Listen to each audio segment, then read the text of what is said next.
صلو علیہ صلاۃ و سلام علیک یا رسول اللہ صلی اللہ تعالی علیہ وسلم۔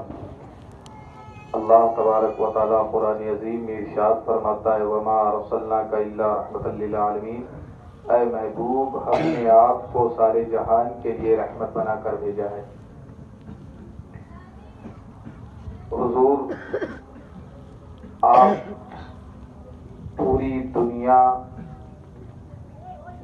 یوں کہہ لیجئے کہ تمام عالم کے لیے رحمت بن کے آئے۔ عالمین یہ عالم کی جمع ہے، ایک تو عالم یہ ہے جہاں ہم رہتے ہیں، ایک عالم ارواح ہے، عالم جنت ہے، عالم دوزخ ہے، آسمانی دنیا ہے، جناتوں کا ایک الگ عالم ہے، فرشتوں کا ایک الگ عالم ہے، عالم برزخ الگ ہے جہاں روح رہتی ہیں، بہت سارے عالم ہیں۔ تو حضور کو اللہ تعالیٰ نے صرف ایک عالم نہیں بلکہ تمام عالم کے لیے رحمت بنا کر بھیجا۔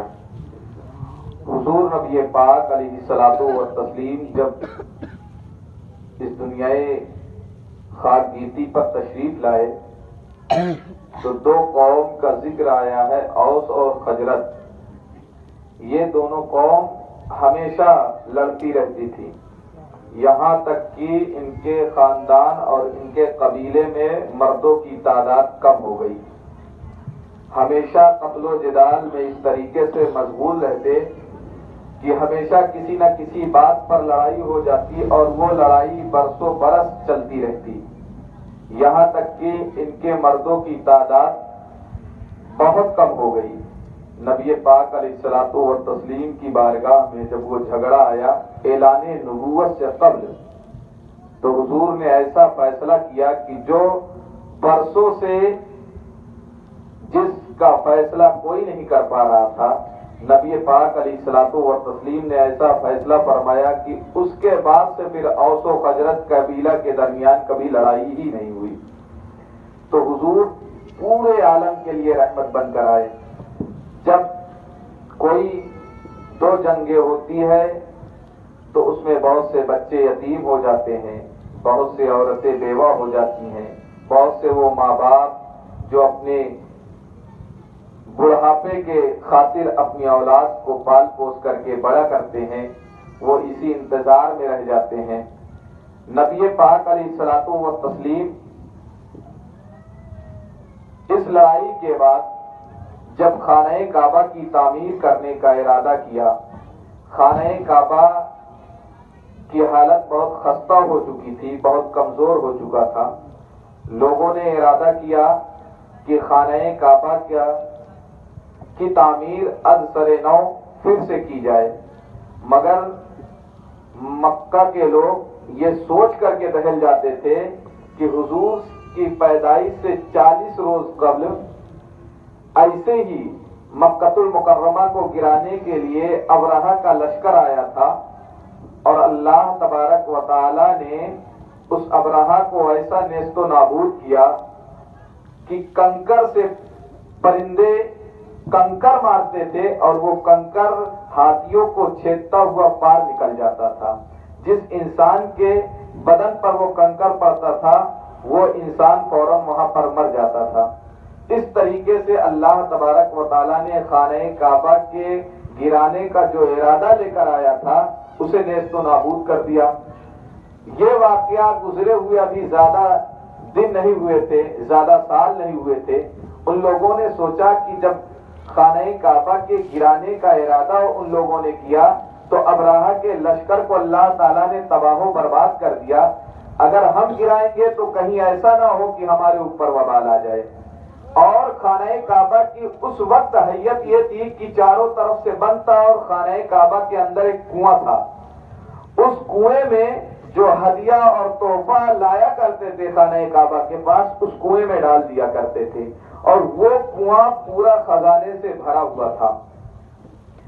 اور دوسرا ڈر یہ تھا کہ اس میں ایک سانپ تھا، وہ سانپ کبھی کبھار وہ دھوپ لینے کے لیے باہر نکلتا تھا، اور وہ اتنا بڑا تھا، اتنا بھیانک تھا کہ لوگ اسے دیکھ کر ڈر جایا کرتے تھے۔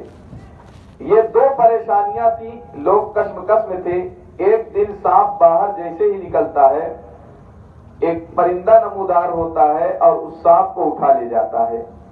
تو لوگوں کو پتا چلا کہ اذن الہی ہے کہ خانہ کعبہ کی تعمیر کر دی جائے. اب اس کے بعد پھر کچھ لوگوں نے ہمت کیا اور خانہ کعبہ کو منہدم کر دیا. اس کے بعد خانہ کعبہ کو گرانے کے بعد پھر اس کی اثر نو تعمیر شروع ہوئی. خانہ کعبہ کی جب اثر نو تعمیر ہوئی اس وقت نبی پاک علیہ الصلوۃ والتسلیم کی عمر شریف تقریباً 35 سال تھی. آپ اپنے کاندھوں پر پتھر کو اٹھا کر کے لے جاتے تھے اور یہ جتنے قبیلے تھے ان قبیلوں کو کام بانٹ دیا گیا تھا کہ آپ کے قبیلے اس دیوار کو اٹھائیں گے خانہ کعبہ کے، آپ کے قبیلے اس دیوار کو اٹھائیں گے. اور حضور اپنے چچا حضرت عباس رضی اللہ تعالیٰ عنہ کے ساتھ تھے. آپ کندھے پر اٹھا کر لے جاتے اور یہاں تک کہ آپ کا کندھے مبارکہ اس پتھر سے آپ کے کندھے مبارکہ میں زخم ہو جاتا ہے. حضرت عباس رضی اللہ تعالیٰ عنہ فرماتے ہیں کہ اے بیٹے اس اپنے کاندھے پر کچھ کپڑا رکھ لو. مگر نبی پاک علیہ الصلوۃ والتسلیم نے جو ہی سوچا کہ اپنے تہبند کو نکال کر کے اپنے کاندھے پر رکھ لیں آپ کو فوراً غشی طاری ہو جاتی ہے. تو اب تہبند نکالنے سے یہ نہ سمجھیے گا کہ ہم لوگوں کی طرح وہاں کا لباس تھا. اس وقت لباس یہ تھا کہ کاندھے سے لے کر ٹخنوں تک کا کرتا ہوا کرتا تھا. اگر کوئی تہبند اتار لے تو اس سے کوئی فرق نہیں پڑتا تھا. مگر نبی نے جو ہی سوچا کہ تہبند اتار کر کے اسے اپنے کاندھے پر رکھ لوں تو فوراً آپ پر غشی طاری ہو جاتی ہے. یعنی اذن الہی تھا کہ آپ تہبند اتار کر کے اپنے کندھے پر نہ رکھیں.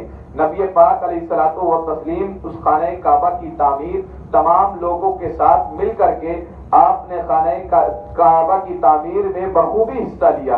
اور اس کے بعد جب خانہ کعبہ کی تعمیر مکمل ہونے والی تھی اس سے قبل حجر اسود رکھنے کی باری آ جاتی ہے. جب حجر اسود رکھنے کی باری آ جاتی ہے تو تمام قبیلہ والے یہ جانتے تھے کہ وہ پتھر جو ہے وہ جنتی پتھر ہے اور ہر قبیلہ والے یہی سوچتے تھے کہ اس پتھر کو میں رکھ کر کے خانہ کعبہ میں ممتاز ہو جاؤں اور اپنے قبیلے کا نام اونچا کر دوں. یہاں تک کہ تمام قبیلہ والے تلوار نکال لیتے ہیں اس پتھر کو خانہ کعبہ میں لگانے کے لیے. بات تلوار تک آ جاتی ہے اور اتنی بڑھ جاتی ہے کہ خون ریزیاں ہو جائے گی. تو بوڑھوں نے یہ فیصلہ کیا کہ کل صبح جو سب سے پہلے خانہ کعبہ میں آئے گا وہ جو فیصلہ کرے گا اس کے فیصلے کو مان لیا جائے گا. چنانچہ جب دوسرا دن ہوتا ہے نبی پاک علیہ الصلوۃ والتسلیم صبح سب سے پہلے آپ خانہ کعبہ میں آ جاتے ہیں. اور جب آپ آتے ہیں آپ کے صدق کا، آپ کے امن کا، آپ کے عفت و پارسائی کا چار جانب ڈنکا بج رہا تھا کہ آپ جیسا صادق الامین کوئی پورے عرب میں نہیں ہے، آپ جیسا امانت دار کوئی پورے عرب میں نہیں ہے، آپ جیسا انسان پورے عرب میں نہیں ہے. آپ کو جب لوگوں نے دیکھا تو خوش ہو گئے کہ یقیناً یہ فیصلہ جو کریں گے وہ اچھا فیصلہ کریں گے اور کسی کے حق میں نہیں بولیں گے. چنانچہ حضور نبی پاک علیہ الصلوۃ والتسلیم نے فیصلہ لیا، اپنے کالی کملی اپنے چادر تطہیر کو اتار کر کے زمین پر بچھا دیا اور اس حجر اسود کو اس چادر میں رکھ دیا اور تمام قبیلہ کے سرداروں کو کہا، تمام قبیلہ والوں سے کہا گیا کہ اپنے اپنے سردار کو چن لو. تمام قبیلہ والوں نے اپنے اپنے سردار کو چنا اور حضور نے فرمایا کہ تمام قبیلہ کے سردار میری اس چادر کو اٹھا کر کے خانہ کعبہ میں جہاں پر حجر اسود نصب کرنا ہے، جہاں پر لگانا ہے وہاں تک اٹھاؤ. وہاں تک جب اس چادر کو اٹھاتے ہیں حضور نبی پاک علیہ الصلوۃ والتسلیم اپنے دست اقدس سے اس حجر اسود کو خانہ کعبہ میں نصب فرما دیتے ہیں. اس طریقے سے وہ جو لڑائیاں ہونے والی تھی، وہ جو جنگیں شروع ہونے والی تھی، اللہ تبارک و تعالیٰ نے اپنے حبیب کے صدقے طفیل میں اور حضور کی عقل اور دانائی سے وہ تمام کی تمام لڑائیاں ختم ہو جاتی ہیں. تو نبی پاک علیہ الصلوۃ والتسلیم اس دنیا میں تشریف لائے تو رحمت بن کر کے تشریف لائے، ورنہ تمام قبیلے والے آپس میں جب لڑتے تو پتہ نہیں کتنی جانیں چلی جاتی، پتہ نہیں کتنے بچے یتیم ہو جاتے، پتہ نہیں کتنے عورتیں بیوہ ہو جاتی، کتنوں کے سہارے لٹ جاتے، مگر نبی تو بے سہاروں کے سہارا بن کر تشریف لائے تھے، یتیموں کے ماوا اور ملجا بن کر کے تشریف لائے تھے۔ آپ نے اس طریقے سے لڑائی کو ختم کر دیا۔ حضور نبی پاک علیہ الصلوۃ والتسلیم کا یہ درس صحابہ کرام نے بہت بخوبی نبھایا ہے، کما حقہ نبھایا ہے۔ صحابہ کرام کا ایک دور وہ بھی آتا ہے، حضور کے جانے کے بعد، حضور کی اس دنیا سے تشریف لے جانے کے بعد حضرت عمر فاروق کا دور آتا ہے۔ حضرت عمر فاروق بادشاہ وقت ہیں، مسجد نبوی ہے، مسجد نبوی کے بغل میں حضرت عباس رضی اللہ تعالیٰ عنہ حضور کے چچا کا گھر تھا، اور اس میں ایک پرنالہ لگا تھا۔ پرنالہ وہ جو پہلے زمانے میں کھپڑیل گھر ہوتا تھا تو وہاں سے پانی بہنے کے لیے لگایا جاتا ہے، تو وہ پرنالہ لگا ہوا تھا حضرت عباس کے گھر میں، اور جب ادھر سے مسجد نبوی کی نمازی ادھر سے تشریف لے جاتے تو برسات کے موسم میں جب پانی گرتا تو نمازیوں کے اوپر چھینٹا پڑتا تھا۔ حضرت عمر فاروق بادشاہ وقت تھے، آپ کو جب پتہ چلا، آپ نے دیکھا تو آپ نے سوچا کہ مسجد نبوی کی نمازی اور اس پرنالے کا چھینٹا ان کے اوپر پڑے، ان کو اچھا نہیں لگا، ان کو خراب محسوس ہوا کہ مسجد نبوی میں جو نماز پڑھنے کے لیے آئے ان کے اوپر پانی کا چھینٹا پڑے، یہ اچھا نہیں ہے۔ حضرت عمر فاروق نے اس پرنالے کو اکھاڑ کر کے پھینک دیا۔ بادشاہ وقت ہے، حکمران وقت ہے، اور ایسے بادشاہ ہیں کہ آدھی دنیا پر آپ نے اکیلے حکومت کی ہے۔ آپ نے اس طریقے سے عدل و انصاف کے ساتھ حکومت کی ہے کہ آپ جیسا عدل و انصاف والا بادشاہ ملنا مشکل ہے۔ اس لیے کہ حضرت عمر فاروق رضی اللہ تعالیٰ عنہ حضرت عمر فاروق رضی اللہ تعالیٰ عنہ کا عدل و انصاف اتنا کڑا تھا کہ وہ چاہے اپنے ہو یا غیر ہو، فیصلہ ایک ہی ہوا کرتا تھا۔ حضرت عمر فاروق نے پرنالے کو اکھاڑ کر پھینک دیا۔ حضرت عباس رضی اللہ تعالیٰ عنہ نے ان کے اوپر مقدمہ کر دیا۔ کس کے اوپر؟ بادشاہ وقت کے اوپر مقدمہ کر دیا، اور انہیں دربار میں لایا گیا حضرت عمر فاروق کو۔ حضرت عباس رضی اللہ تعالیٰ عنہ بھی ہے، سنوائی شروع ہو جاتی ہے۔ حضرت عباس سے پوچھا گیا کہ آپ کے پرنالے کو کس نے اکھاڑ کر کے پھینکا ہے؟ حضرت عباس نے کہا حضرت عمر فاروق نے، اور حضرت عباس زاروں قطار رونے لگتے ہیں۔ اب اس رونے کی وجہ تھی، حضرت عباس زاروں قطار روتے ہوئے چلے جا رہے ہیں۔ حضرت عمر فاروق کا یہ واقعہ بتا کر کے آپ پورے مجمع میں رونے لگتے ہیں، وہ سنوائی شروع ہوتی ہے۔ اس کے بعد حضرت عمر فاروق سے پوچھا جاتا ہے آپ نے اس پرنالے کو کیوں اکھاڑ کر پھینک دیا، اور آپ نے حضرت عباس سے کیوں نہیں پوچھا؟ حضرت عمر فاروق نے کہا آپ بادشاہ وقت ہوتے ہوئے جواب دیتے ہیں کہ میں اس لیے اکھاڑ کر پھینک دیا کہ مسجد نبوی کے پاس سے جو نمازی جاتے تھے ان کے اوپر اس پرنالے کے پانی کا چھینٹا جایا کرتا تھا، اور مجھ سے یہ گوارا نہیں ہوا کہ مسجد نبوی کے نمازی کے اوپر چھینٹا گرے، اس لیے میں نے اس پرنالے کو اکھاڑ کر پھینک دیا۔ حضرت عباس رضی اللہ تعالیٰ عنہ فرماتے ہیں کہ میں بھی قدر کرتا ہوں کہ وہ نمازی تھے، ہاں یہ سچ ہے کہ وہ نمازی ہے، اور میں بھی چاہتا تھا کہ اس پرنالے کو اکھاڑ کر پھینک دوں، مگر آپ کو نہیں پتا ہے کہ اس پرنالے کو میں کیوں لگائے ہوا تھا۔ تو لوگوں نے پوچھا اے عباس رضی اللہ تعالیٰ عنہ، ذرا آپ بتا تو دیں کہ اس پرنالے کو لگانے کی وجہ کیا ہے؟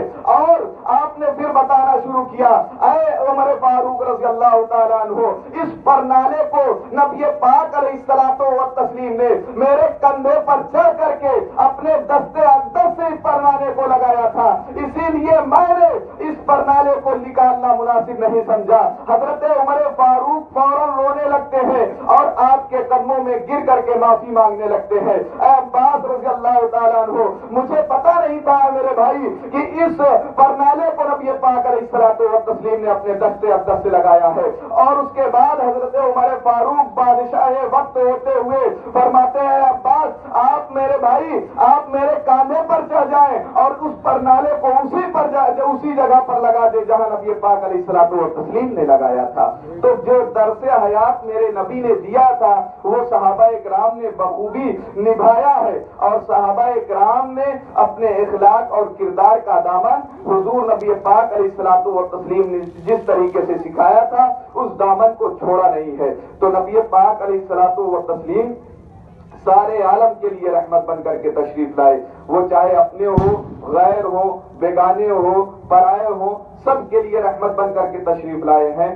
اور اللہ تبارک و تعالی نے ہم پر یہ تمام مومنین پر خاص کر کے یہ احسان عظیم کیا ہے کہ نبی پاک علیہ الصلوۃ والتسلیم کے صدقے طفیل میں ہم تمام دنیا والے اس دنیا میں عیش و عشرت کے ساتھ رہ رہے ہیں اور کھا پی رہے ہیں، ورنہ تو آپ جانتے ہی ہیں کہ حضرت نوح علیہ السلام کی قوم نے جب نافرمانیاں کی تو انہیں طوفان نوح آیا اور بہا لے گیا۔ حضرت موسیٰ علیہ السلام کے قوم میں حضرت موسیٰ علیہ السلام کی قوم دریائے نیل میں غرق ہو گئی۔ یہ ہوئی 1,24,000 کم و بیش انبیاء کرام تشریف لائے، اور جب ان کی قومیں ان کی جو امتی ہوتے وہ اگر نافرمانیاں کرتے تھے تو وہ انبیاء کرام بارگاہ رب العزت میں دعا کر دیتے تھے اور وہ تمام کی تمام قوم تباہ و برباد ہو جایا کرتی تھی۔ مگر یہ نبی کا احسان عظیم ہے کہ نبی پاک علیہ الصلوۃ والتسلیم نے اپنی قوم کے لیے کبھی بد دعا نہیں کی ہے۔ تمام نبی سے زیادہ سب سے زیادہ اگر کسی کو ستایا گیا ہے تو وہ نبی پاک علیہ الصلوۃ والتسلیم کو ستایا گیا ہے، مگر پھر بھی آپ نے کبھی اپنے قوم کو اور اپنی امت کو آپ نے بد دعا نہیں دی ہے، سوائے دعا کی اور یہی دعا کرتے رہے کہ اے میرے پروردگار میری امت کو ہدایت عطا فرما، میری امت کو ہدایت عطا فرما۔ یہ نبی کا صدقہ ہے کہ آج ہم راتوں دن گناہوں میں ملوث ہونے کے باوجود جب صبح اٹھتے ہیں تو اسی طریقے سے سانس لیتے ہیں جس طریقے سے ہم روز لیا کرتے ہیں، اسی طریقے سے ہم کھانا کھاتے ہیں، اللہ تعالیٰ ہمیں رزق عطا فرماتا ہے جس طریقے سے ہم روز کھاتے ہیں، ورنہ تو اللہ تبارک و تعالیٰ جس طریقے سے ہم نافرمانیاں کرتے ہیں، حضرت شیخ سعدی فرماتے ہیں بندے کی سانس جو اندر جائے باہر نہ آئے تو بندہ کیا کرے، اور جو سانس باہر آئے ہے وہ اندر نہ جائے تو بندہ کیا کرے۔ بندہ کچھ نہیں کر سکتا ہے مگر دنیا کے عیش و عشرت میں اس طریقے سے کھو گیا ہے کہ اسے پتہ ہی نہیں چلتا ہے کہ ہم دنیا میں کس لیے آئے تھے اور ہم کیا کر رہے ہیں۔ درود پاک پڑھ لیں، صلی اللہ علیہ نبی امہ وآلہ صلی اللہ علیہ وسلم، صلاۃ و سلام علیک یا رسول اللہ صلی اللہ تعالی علیہ وسلم۔ نعت کے چند اشعار سماعت فرما لیں اور اس کے بعد میں اپنی تقریر کو ختم کر دیتا ہوں۔ ایک مرتبہ اور پڑھ لیں، صلی اللہ علیہ نبی امہ وآلہ صلی اللہ علیہ وسلم، صلاۃ و سلام علیک یا رسول اللہ صلی اللہ تعالی علیہ وسلم۔ رحمتوں کا موسم ہے، چار سو اجالے ہیں، چار سو اجالے ہیں، رحمتوں کا موسم ہے، چار سو اجالے ہیں، چار سو اجالے ہیں، مصطفیٰ کی آمد کے رنگ ہی نرالے ہیں، مصطفیٰ کی آمد کے رنگ ہی نرالے ہیں۔ اور یہ بھی شعر بطور خاص سماعت فرمائیں۔ بی حلیم کہتی تھی دیکھ دیکھ آقا کو، بی حلیم کہتی تھی دیکھ دیکھ آقا کو، بی حلیم کہتی تھی دیکھ دیکھ آقا کو، دیکھ دیکھ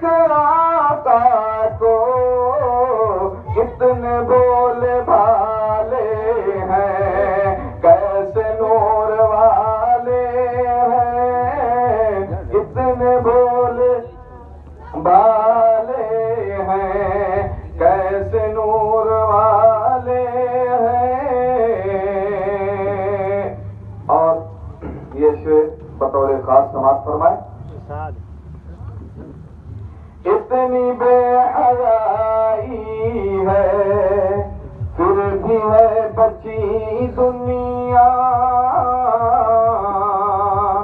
اتنی بے حیائی ہے پھر بھی ہے بچی دنیا، اتنی بے حیائی ہے پھر بھی ہے بچی دنیا، پھر بھی ہے بچی دنیا، اس لیے کہ طیبہ سے مصطفیٰ سنبھالے ہیں، اس لیے کہ طیبہ سے مصطفیٰ سنبھالے ہیں، رحمتوں کا موسم ہے چاروں سو اجالے ہیں، رحمتوں کا موسم ہے چاروں سو اجالے ہیں، مصطفیٰ کی آمد سے ایسا انقلاب آیا، مصطفیٰ کی آمد سے، مصطفیٰ کی آمد سے ایسا انقلاب آیا، ایسا انقلاب آیا، ایک ہی مسلح پر سارے گورے کالے ہیں، ایک ہی مسلح پر سارے گورے کالے ہیں، رحمتوں کا موسم ہے چار سو اجالے ہیں، وما ارسلناک الا رحمۃ للعالمین، اے محبوب ہم نے آپ کو سارے جہان کے لیے رحمت بنا کر بھیجا ہے. میرے بولنے میں اگر کسی قسم کی لفظ ساون قصداً غلطیاں ہوں، مولا تبارک و تعالیٰ کی بارگاہ میں دعا ہے کہ